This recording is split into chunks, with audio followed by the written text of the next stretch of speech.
Have you ever heard of a country where you can sleep on a bed made entirely of ice, meet beautiful, confident women who will invite you out for a beer, and watch wild wolves cross highways on secret forest bridges? From dazzling churches made of perfume bottles and an underground city that never sees the sun, to a nationwide moving day, Canada holds more astonishing secrets than you ever imagined. Are you ready to explore? But first, leave your mark on this video by letting us know where you're from. Just outside Quebec City, there's a hotel called Hôtel de Glace, and it's the only ice hotel in North America. Built from over 15,000 tons of snow and 500 tons of crystal clear ice.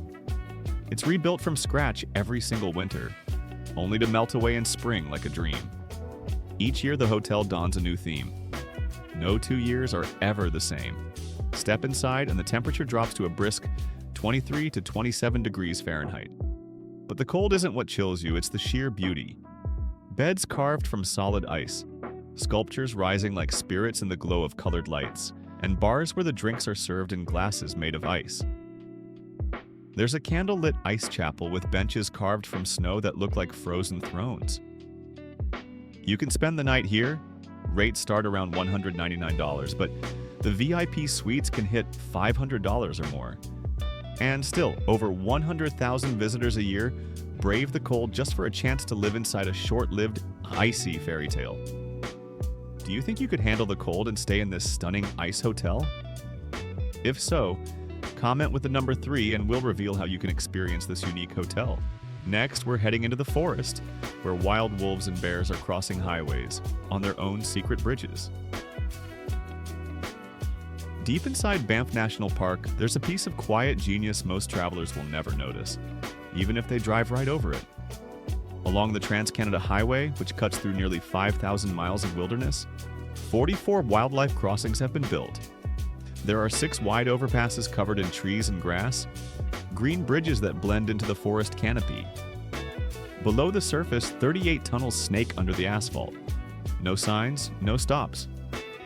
Yet these crossings record over 150,000 animal uses every year, tracked silently by motion-activated cameras. Since these crossings were introduced, collisions with wildlife have dropped by more than 80%. Even the turtles, yes, turtles, get their own specialized underpasses.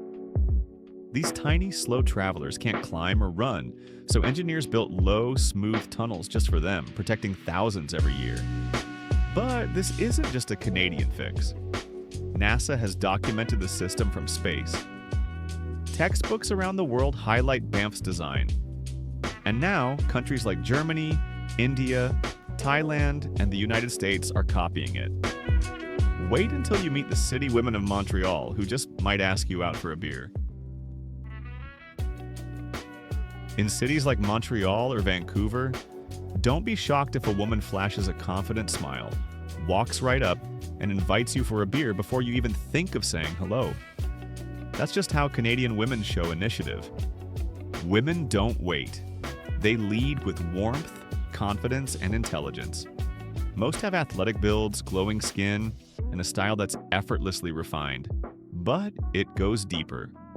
According to Statistics Canada, more than 61% of women between 25 and 64 hold a college degree, one of the highest rates in the world. It's not unusual to find a woman who can quote French philosophers, explain climate policy, and then toss on boots to go winter camping at minus 20 degrees Fahrenheit. In cafes across Toronto, you might strike up small talk with someone in yoga gear, only to learn she's a corporate lawyer on break from hiking the Rockies. Canadian women are curious about the world and open to people who share that same curiosity. Are you impressed by the beauty of Canadian women? If so, comment with the number 8, and we'll reveal how you can connect with these beautiful ladies. In a quiet village on the edge of the Atlantic, one man built a church using nothing but empty perfume bottles and soda glass. Why did he do it? Let's find out. Stands a church that looks like it belongs in a fairy tale, but it's made from something no one expects: bottles. Over 25,000 of them. Wine bottles, beer bottles, soda bottles, and even old perfume jars, stacked and sealed with care. When the morning sun hits, The walls explode in color, turning the main chapel into what some visitors call a glass palace by the sea. It all started back in 1979 when Edward Arsenault, a retired electrician, received a postcard of a bottle house in California. That simple image sparked a mission. For more than 6 years, he hunted down bottles, cleaned them, and hand-built not just a chapel, but a bell tower, a Zen garden, a tiny tea house, and a second mini-church. From a distance, it is like stepping into a world made of candy-colored crystals. But up close, it sends a different message: beauty from waste.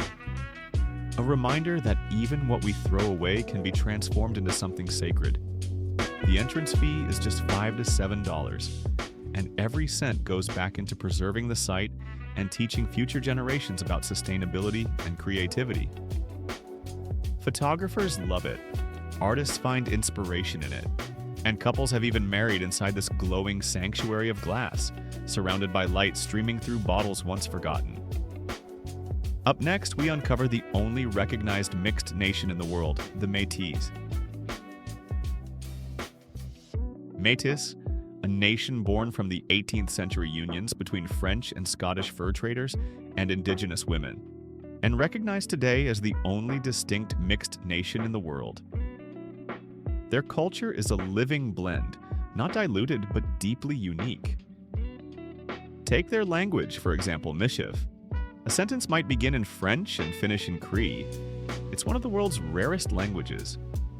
During their festivals, expect to hear the fast rhythm of fiddle music, watch traditional jig dancing, and see men and women wearing the ceinture fléchée, bright wool sashes wrapped proudly around their waists. Even their homes tell a story. The Red River frame house, designed over 2 centuries ago, was a marvel of its time. Interlocking wood joints, mud and straw walls, and east-facing windows to greet the sun. Some homes were even built with wheels, long before the world ever used the phrase mobile home. Step inside an old Métis home, and you won't find plastic or factory-made furniture. Instead, you'll see hand-woven wool, homemade violins, and stone hearths that feel like the heartbeat of another era. Today, there are more than 600,000 self-identified Métis across Canada. They continue to fight for recognition, land rights, and the preservation of their language and traditions. Next, we head into a frozen lake, where tens of thousands of Canadians intentionally dive into icy waters. But before that, take 5 seconds to hit the subscribe button and turn on the notification bell so you never miss any of our latest and most exciting contents. In Canada, where winter temperatures can crash to minus 40 degrees Fahrenheit. But on New Year's Day, thousands defy the freeze with one wild ritual, the polar bear plunge. Also called the polar bear jump, it's exactly what it sounds like, diving into icy waters, often hovering around 2 degrees Celsius, or just above freezing. But this isn't just some quiet challenge. In cities like Toronto, Vancouver, and Ottawa, people flood the frozen lake shores, not in swimsuits, but in costumes. You'll see superheroes, snowmen, even giant coffee cups, all sprinting into the water as snow flurries swirl around them. In Ontario alone, the 2023 polar bear dip raised over 300,000 Canadian dollars for charity. Every splash supports causes from clean water to community shelters. And they say the plunge resets your system, boosts your immunity, clears your mind, and delivers a shock of life straight from the Arctic. It wakes up the soul for a new year. Afterward, every participant gets a certificate, a badge, a photo, and if they're lucky, a warm hug from a costumed snow bear mascot. In one Canadian city, they don't move on just spiritually for the new year. They literally move houses, over 100,000 people in a single day. Let's head to Montreal, where July 1st is anything but normal. In Montreal, every July 1st is more than just Canada Day, it's Moving Day, when over 100,000 people pack, haul, and relocate in just 24 hours. It's a local tradition that's lasted over 40 years. This unofficial ritual traces back to a housing law from the 1970s that aligned lease renewals with July 1st, giving families a break from winter relocations. Over time, it evolved into an annual urban migration, a quirky form of reset, Moving companies get booked months in advance.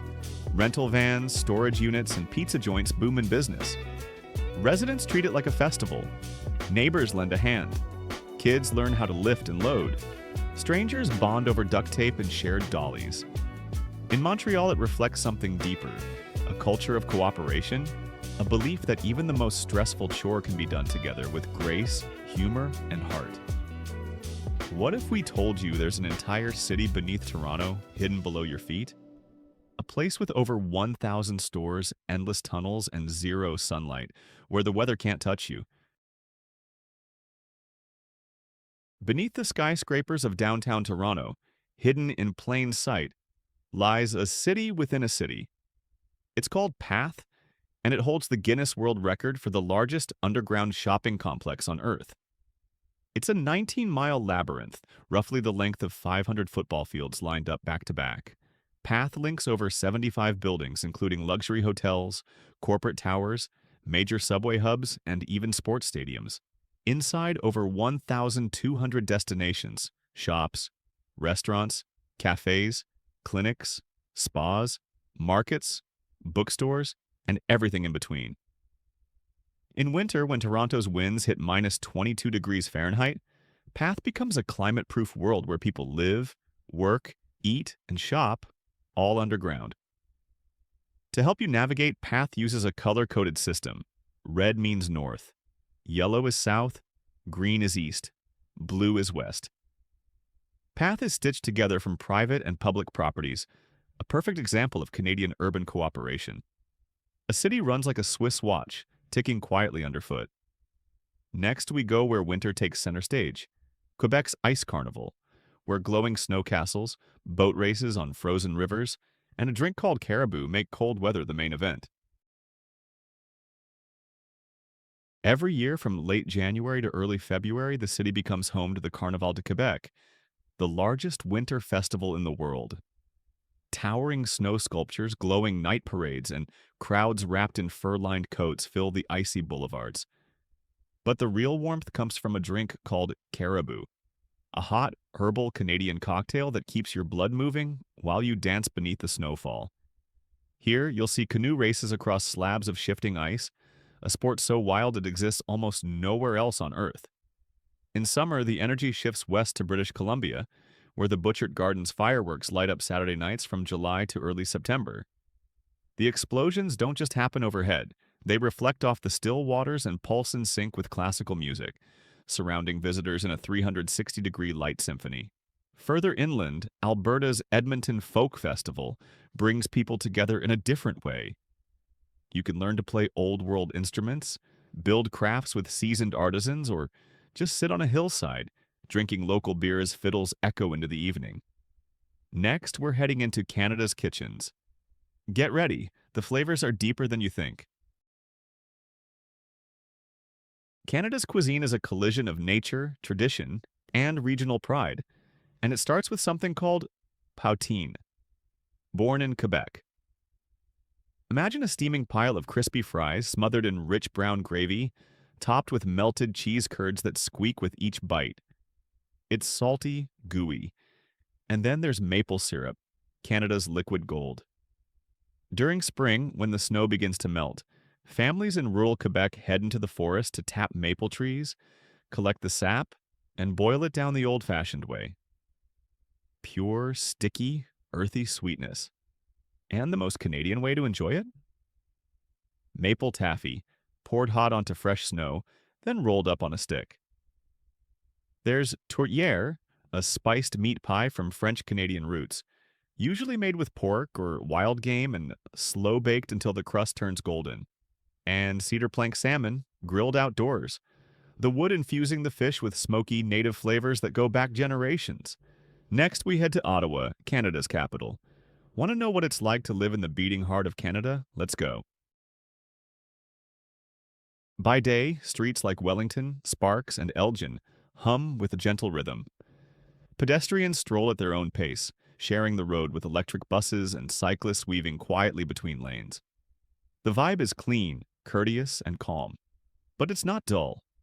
You might pass a street violinist performing Bach near the National Library, or hear an Algonquin storyteller captivating crowds at Byward Market. It's this blend of old wisdom, refined culture, and modern design that gives Ottawa its soul. Locals take pride in the flowers outside their homes, the bike lanes tucked beside green spaces, and the balance between urban life and natural beauty. But it's at night that the city truly shines. The warm glow of vintage-style bars and Parisian cafes casts golden reflections onto cobblestone paths. You can sip a maple syrup cocktail, listen to soft jazz by the Rideau River, and feel the pulse of a city that knows how to unwind. And when the river mirrors the lights of the capital like a watercolor painting, you'll understand something. Ottawa isn't just the brain of Canada, it's its quiet, creative heart. Next, we head to Churchill, Manitoba, the wild edge of civilization. Start with Banff National Park in Alberta. Here, at over 4,500 feet above sea level, you can soak in a 100-degree Fahrenheit hot spring, surrounded by snow. Nearby lies Lake Louise, its emerald green water reflecting pine-covered mountains like a mirror from a dream. Spent the night at the Fairmont Banff Springs Hotel, a castle so stunning, it once hosted the British royal family. Then, fly east to Quebec City, often called the Little Paris of North America. The streets are cobbled, the architecture Gothic, and the language lyrical. Ride a horse-drawn carriage, sip espresso beneath a stone chateau, and finish with a plate of duck confit under golden lights that make the whole town glow like a painting. But if you're craving something raw, something untamed, go north. In Churchill, Manitoba, polar bears roam through hotel parking lots, and the northern lights ripple across the sky like a cosmic river. Here, humans are the visitors, and nature is in charge. You can literally watch the aurora from your balcony. Further west, Vancouver Island offers the soft side of nature. Explore lush rainforests, get lost in Butchert Garden's 900 blooming species, and take royal-style afternoon tea in a glass house that looks like something out of a British fairy tale. And of course, no list is complete without Niagara Falls, but forget what you've seen in photos.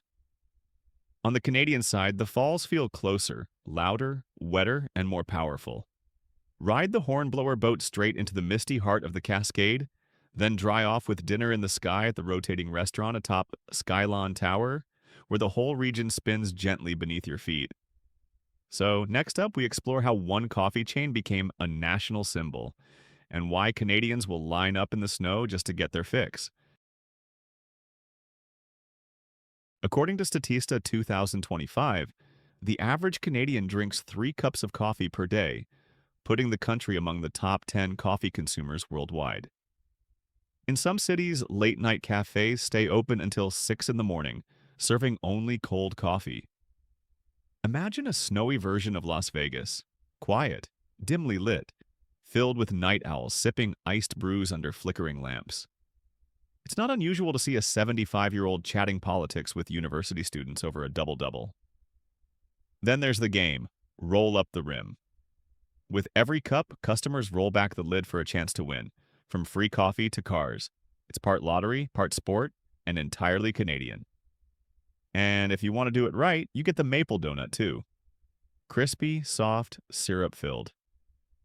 Next, we dive into how much do you need to start a life in Canada, and is it more affordable than you think?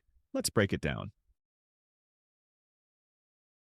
In a major city like Toronto, Vancouver, or Montreal, renting a one-bedroom apartment in the downtown core will cost between $1,000 and $1,500 per month.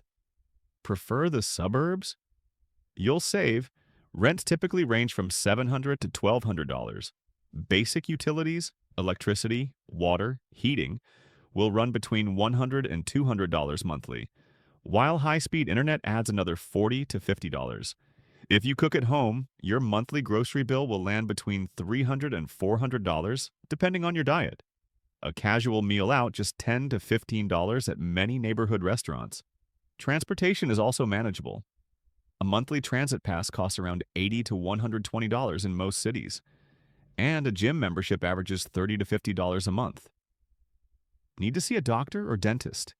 Even without private insurance, basic care often costs $80 to $150 per visit, far below what you'd pay in many parts of the US. To live comfortably, nothing extravagant, you'd need around $1,600 to $2,300 per month. That's 20 to 30% lower than the average cost of living in large cities across the US or Western Europe. Next, we end our journey where it all began, the true scale of Canada. Let's take one last look at the Maple Leaf Nation from above. Canada, the second largest country in the world, covering nearly 3.85 million square miles. That's more than 18 Texases combined, stretched from the Atlantic to the Pacific, and reaching deep into the Arctic, where you're more likely to see a polar bear than a police officer. This is a place with over 2 million lakes. To put that into perspective, you could swim in a different one every day for more than 5,000 years.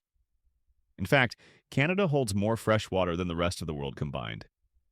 By 2025, Canada's population is estimated at just 39.5 million people, and nearly half of them are under 40. That youthfulness is no accident. Progressive immigration policies and a strong economy have made Canada one of the most inviting destinations for newcomers on Earth. Most Canadians speak English or French, but there are still more than 70 Indigenous languages actively spoken, from Inuktitut in the Arctic to Cree and Dini on the plains. Each language is a map of memory, tied to places modern GPS will never reach. In southern Ontario, summers can feel like New York or Washington. But venture north and the mercury can plunge to minus 40 degrees Fahrenheit, a cold so sharp it stings your teeth when you breathe. Yet despite the extremes, this country is full of welcomes. It opens its borders to millions of tourists and thousands of new settlers every year. Some come for the wilderness, some for opportunity, and some for a fresh start. If you enjoyed today's video, please give it a like, and don't forget to subscribe to the channel. Your support means a lot to us. Click on the video that appears on your screen right now. I'm sure you'll love this content. Comment below about the next country you'd like to see featured on our channel. Thank you so much for watching, and we'll see you in the next video. We are so glad you are with us today.